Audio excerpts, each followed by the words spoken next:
Dans cette vidéo, nous allons voir la puissance d'une mine en phase d'exploitation. Alors, un projet minier en phase d'exploitation est une grosse machine en termes d'emploi et en termes d'investissement, mais aussi en termes de rentabilité. Alors, donc, notez que si vous prenez de la phase d'exploration jusqu'à la phase d'exploitation, cette phase d'exploration va coûter plusieurs milliards de francs CFA. La plupart des compagnies, lorsqu'on regarde leur budget d'exploration avant la construction de la mine, généralement, ces compagnies, le budget d'investissement, ne serait-ce que pour l'exploration, va osciller entre 200 millions de dollars et souvent 800 millions de dollars. Très souvent. Alors, généralement, la moyenne va se situer autour de 450 millions de dollars pour rien que pour la phase d'exploration. Alors, notez qu'à cette phase, la compagnie minière ne fait que sortir de l'argent, elle ne rentre pas, elle ne fait pas de bénéfices.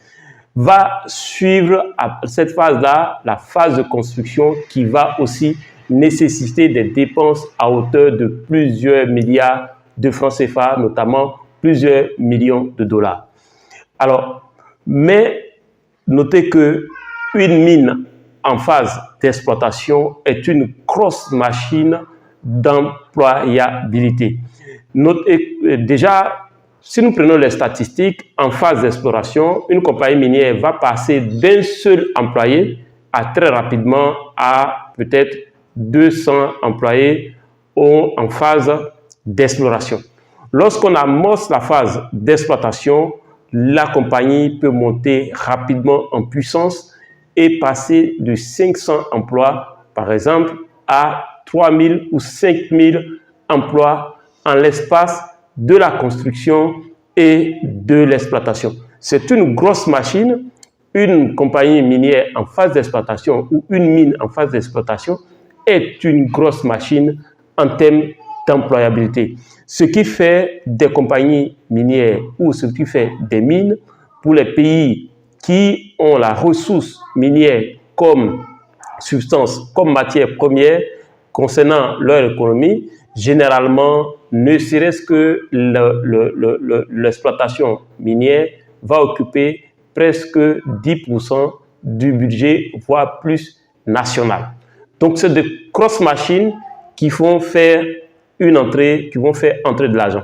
Je vais prendre quelques petites statistiques pour que vous puissiez comprendre l'entrée d'argent. Prenons une mine en phase d'exploitation.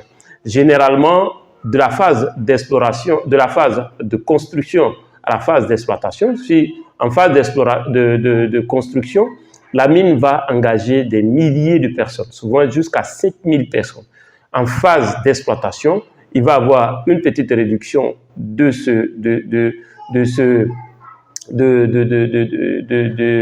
nombre d'employés et peut-être osciller entre 1000 et 2500 employés qui vont travailler sur cette mine.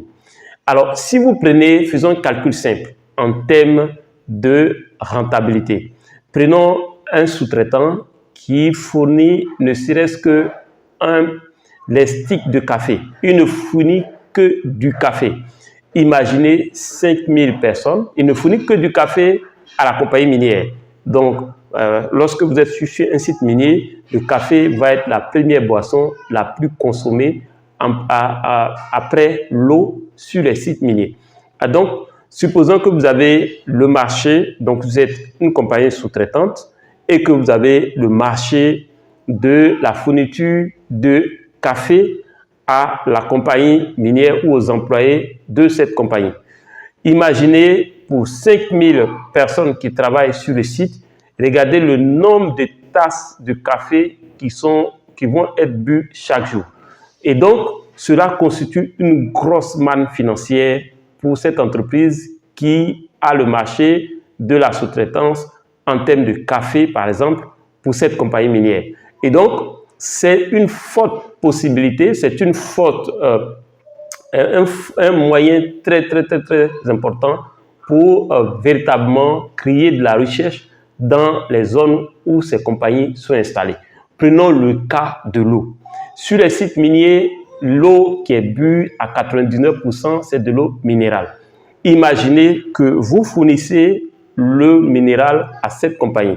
Prenons 5000 personnes qui travaillent en permanence et qui vont, même si une seule personne boit un pot d'eau par jour, vous avez 5000 pots qui sont consommés par jour. Imaginez ce que cela va engranger comme argent pour cette société qui va fournir l'eau aux employés de cette compagnie.